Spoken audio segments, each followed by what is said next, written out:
Hi friends, కథామంజరి అనే ఛానల్లో నేను చెప్తున్న కథలన్నీ విని నన్ను ఆదరిస్తున్న ప్రేక్షకులందరికీ ధన్యవాదాలు. ఇప్పుడు యూట్యూబ్లో కొత్తగా విక్రమార్క బేతాళ కథలు అనే సిరీస్ మొదలుపెట్టాలి అనుకుంటున్నాను. ఈ కథల గురించి ఇప్పటి జనరేషన్ పిల్లలకి చాలామందికి తెలియదు. మా చిన్నప్పుడు చాలా పుస్తకాల్లో ఈ కథలు ఉండేవి.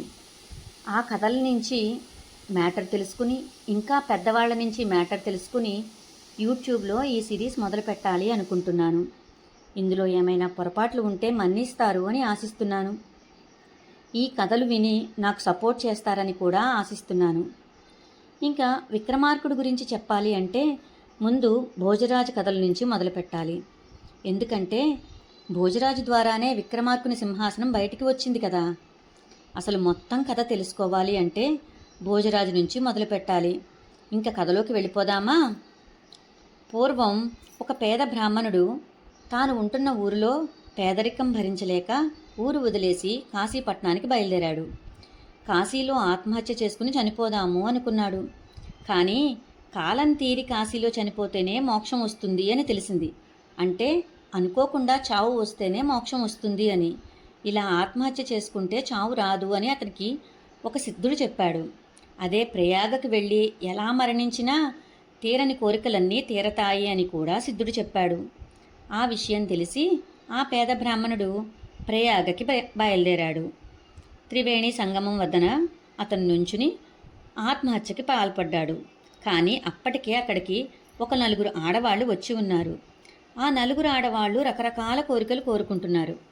ఒక ఆమె వచ్చే జన్మలో తనకు బంగారం, మణులు, ధనధాన్యరాశులు, గుర్రాలు, ఏనుగులు, ఆవులు, గేదెలు అన్నీ ఉన్న దాత తన భర్త కావాలి అని కోరుకుంది.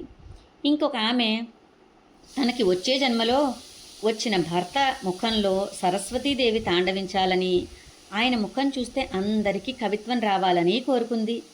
మూడో ఆమె తనకు మరుజన్మలో చాలా నిర్మలమైన కోమలాంగుడైన రాజు భర్తగా కావాలి అని కోరుకుంది.